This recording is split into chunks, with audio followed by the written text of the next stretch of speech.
Continuamos con español. Vamos a trabajar en español, primero que nada, ortografía. Vamos a ejercitar nuestra ortografía con un texto que tiene muchas faltas de ortografía. Lo van a encontrar en su guía. Van a encontrar palabras que necesitaban B y se escriben con V o viceversa. Con S en lugar de Z, en lugar de C, con Y en lugar de doble L, algunas palabras que a lo mejor les faltan letras, palabras que llevan acento y no los tienen, o palabras que no llevan acento y sí los tienen, y ustedes lo van a volver a escribir, pero ya correctamente. Posteriormente vamos a continuar con los textos monográficos. Estos los empezamos a ver la semana pasada. Ustedes investigaron en qué consistía un texto monográfico y van a elegir uno de estos temas: la cultura olmeca, maya, teotihuacana, zapoteca, mixteca, tolteca o mexica que vimos en el libro de historia. Cualquiera de estos temas. Después van a dividir en 5 subtemas. Por ejemplo, ubicación geográfica, lenguaje, fiestas, artesanías, etc. ¿Cómo está el esquema de la página 43? Van a hacer ustedes un esquema por cada uno de estos subtemas. Por ejemplo, aquí en subtema general podríamos escribir ubicación geográfica. Y entonces en un subtema específico podría ser país, estado, época o años, y terminé mi esquema. No necesitamos tener los 5 subtemas específicos. Este es un ejemplo. Podemos tener 3 y con esos dar pequeñas explicaciones que después nos van a ayudar para explicar correctamente todo un párrafo de mi primer subtema general. Después voy a tomar un segundo subtema. Por ejemplo, lenguaje. Y podríamos hablar escritura, podríamos hablar de numeración, podríamos hablar del calendario, de sus murales, cómo se comunicaban. De eso podríamos hablar. Entonces, todo ello lo vamos a expresar con pequeñas explicaciones en la parte de abajo. También pueden ser solamente 3 subtemas específicos, no tienen que ser los 5. Están aquí 5 porque de esta manera está ejemplificado en la página 43, pero no necesariamente tienen que ser 5. Con que tengan 3 es suficiente. Esta semana solamente vamos a investigar sobre 2 de mis subtemas. Ya después terminaremos con los otros 3 para poder hacer nuestro texto monográfico. ¿Listos? Entonces empezamos a buscar, a investigar, a leer y a hacer nuestros esquemas. A trabajar. Ahora vamos a trabajar ciencias naturales. Esta semana estuvimos viendo, más bien la semana pasada estuvimos viendo acerca de cómo se reproducen las plantas. Vimos 2 tipos de reproducción, sexual y asexual. Considerando la reproducción sexual, tenemos la polinización. ¿Qué es la polinización? Eso ya lo vimos. Pero vamos a investigar un poquito más. ¿Qué es la dispersión o cómo se da la dispersión de semillas? ¿Qué es la germinación? Contemplando esos 3 conceptos, vamos a escribir en el cuaderno lo que significa cada uno. ¿Cómo se produce, por ejemplo, en la polinización? ¿Cómo se produce la polinización? Cómo los granos de polen llegan al gineceo y llegan hasta los óvulos y se van reproduciendo más flores. ¿Cómo se da todo esto? ¿Desde dónde empieza? De la germinación, ¿cómo nace una nueva planta? De eso quiero que me hablen. Y finalmente, ¿cómo se van las semillas de un lado para otro para que crezcan nuevas plantas? Vamos a investigar estas situaciones en cada uno de los 3 casos y después vamos a hacer un dibujo, además de contestar la página 50 del libro. Entonces, vamos a hacer un dibujo de estas 3, de la polinización, de la germinación y de la dispersión de semillas. ¿Listos? Entonces, acuérdense que los dibujos deben ir siempre coloreados. Bien hechos esos dibujos. ¿Listos? Adelante. En historia, vamos a hablar sobre cómo se comunicaban los mesoamericanos. Nuevamente las culturas que ya estuvimos viendo. Ellos hacían una serie de murales. Los pintaban con cochinilla, con plantas. Tenía una forma de pintar muy especial. Y se comunicaban, nos platicaban historias a través de esos murales. Los murales no se quedaron en la antigüedad. Hay murales modernos que nos hablan de la historia que tenemos actualmente. En el Palacio de Bellas Artes hay varios murales y tenemos una visita virtual que les mandé en la guía de esta semana. Ustedes van a poder visitar el Palacio de Bellas Artes sin necesidad de pagar un centavo. Vamos a ver 17 murales que allí se encuentran. Se van a meter a la galería, en la parte de arriba aparece la galería, dice ahí galería, y se meten y empiezan a ver una serie de murales. Estos murales cuentan una historia también. Quiero que vean uno en particular. Elijan el que ustedes quieran. Obsérvenlo. Imagínense qué quiso decir el autor de este mural.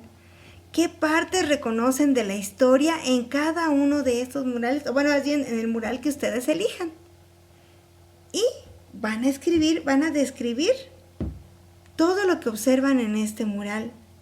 Y me van a decir de qué se trata, según ustedes, este mural. Posteriormente, vamos a leer 2 mitos. Los mitos son historias creadas para dar explicación de un fenómeno. En el libro aparecen 2 mitos de la creación, el maya y el mexica. Van a leer los 2 mitos de la creación. Y ya que los hayan leído, incluso pueden buscar los mitos en YouTube, también esos se encuentran. No les mandé la liga, ustedes ya podrían buscarlos aparte, pero podrían ver el mito maya y el mito mexica de la creación. Y van a elaborar un dibujo de cada uno de ellos. ¿Sí? Ese sería el trabajo que vamos a hacer durante esta semana. En la página 71 van a encontrar uno de los mitos y en la página 70 el otro. A trabajar. Ahora en geografía vamos a hablar de algo muy triste. Los animales en peligro de extinción. Muchas actividades del hombre hacen que los animales lleguen a este punto, al peligro de extinción. ¿Qué quiere decir extinción? Que ya se están agotando, que ya se están acabando, que ya casi no hay. Vamos a buscar a los animales que están en peligro de extinción, pero de México, solamente de México, no de todo el mundo. Van a buscar imágenes y posteriormente van a ver de dónde son. Y en un mapa de la República Mexicana van a pegar sus imágenes en el lugar de donde son. De preferencia busquen un mapa que tenga nombres, que tenga división política para que sea mucho más fácil encontrar. Que este es de Veracruz, lo ponemos en Veracruz. Que este es de Colima, lo ponemos en Colima. Vamos a ir buscando imágenes de estos. Busquen imágenes pequeñas o bien un mapa grande para que les quepan todas sus imágenes. Eso es todo lo que me van a entregar. Busquen en el anexo algunos de los ejemplos que les puse. Este es uno, donde pueden colocar cada uno de los animales que están en peligro de extinción. ¿Listos?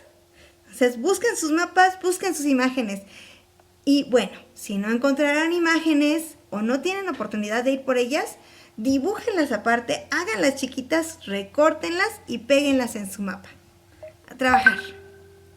Hemos estado hablando en formación cívica y ética acerca de nuestras decisiones y la responsabilidad de tomar una decisión.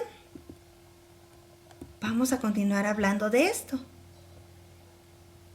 Vamos a observar 3 decisiones que pudiéramos tomar. 1, tener una mascota. Otra, pertenecer a un equipo deportivo. Otra, participar en una obra teatral.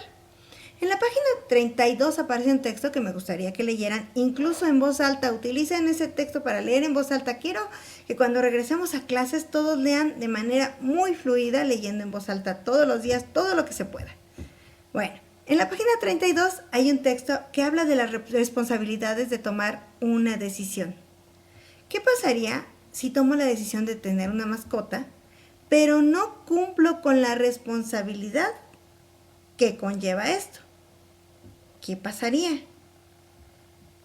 ¿Cuáles serían las consecuencias? ¿Qué pasaría si decido pertenecer a un equipo deportivo, pero no cumplo con las responsabilidades de ser parte de ese equipo? De practicar, de ir a los eventos, de llegar puntual. ¿Qué pasaría si no cumplo con estas responsabilidades? ¿Cuáles serían las consecuencias? Y finalmente, he decidido participar en una obra teatral, pero no cumplo con mis responsabilidades, no me aprendo mi papel, no llego a tiempo, no llevo mi vestuario, no contesto cuando me están preguntando. ¿Qué pasaría? ¿Cuáles serían las consecuencias? Con esto vamos a completar un cuadro en el anexo, que está en el anexo 4. Lo pueden copiar en su cuaderno, no necesitan imprimirlo. Pueden copiarlo en su cuaderno y directamente allí contestarlo. El anexo 4 dice, por ejemplo, tener una decisión, tener una mascota, pertenecer a un equipo deportivo, participar en una obra teatral. Responsabilidades que tiene tomar esta decisión, cuáles son, qué debo hacer y consecuencias de no hacer estas responsabilidades. ¿Sí? Vamos a completar este cuadrito en nuestro cuaderno. En educación artística vamos a seguir trabajando con objetos tridimensionales. Ustedes ya han elaborado varios objetos tridimensionales, pueden utilizarlos. Pueden ser tan sencillos como los que tenemos arriba a la izquierda, cuerpos geométricos, o tan complicados como los de las otras imágenes, los que ustedes quieran. No es necesario que sea una imagen en particular, un cuerpo en particular, una figura en particular. Ustedes deciden qué. Ya tienen varios hechos, algunos los hicieron incluso en plastilina. Y después vamos a crear un móvil como en el de español, pero esta vez el móvil debe tener nuestras figuras, nuestros cuerpos tridimensionales. Y eso es lo que van a crear ustedes. No es algo que ya esté hecho. No voy a agarrar mi muñeco, mi otro muñeco. No, algo que yo pueda crear con mis manos, pero que sea tridimensional. No deben ser planos. En español hicimos un móvil con estrellas que prácticamente eran planas. Pero ahora sí, estas deben tener, ¿qué dijimos? Ancho, alto y profundidad. Entonces, vamos a crear. En educación socioemocional, vamos a seguir hablando de las decisiones. Si ustedes se fijan, se relaciona mucho con lo que estamos viendo en formación cívica y ética. Vamos a hablar de las decisiones positivas y negativas y qué sentimientos abordan estas decisiones. Tenemos un cuadrito que no necesariamente tienen que imprimir, pueden copiarlo en su cuaderno, donde encontramos 4 decisiones. Vamos a señalar si las decisiones que se mencionan allí son positivas o son negativas y qué sentimiento tenemos al realizar esta decisión. Por ejemplo, tenemos, participé en una colecta para reparar la casa de un vecino. ¿Fue una decisión positiva o negativa? Positiva, ¿verdad? Le pongo palomita positiva. Y ahora, ¿qué sentimiento me da? Pues me hace sentir orgulloso y contento porque mi vecino tendrá un mejor lugar donde vivir. Ahora, tengo otras 3 decisiones. Me quedé callado cuando molestaban a un compañero. ¿Fue positivo o fue negativo? ¿Qué sentimiento voy a tener por esto? No me uní al grupo que se burló de un niño que caminaba con dificultad. ¿Fue positivo o fue negativo? ¿Qué sentimiento tengo al respecto? La última, no hice nada cuando escondieron los útiles de mi compañera. ¿Fue positivo? ¿Fue negativo? ¿qué siento al haber decidido esto? Y con eso concluimos el trabajo de esta semana. ¿Listos? Nos vemos, cuídense mucho, no salgan de casa. Hasta luego.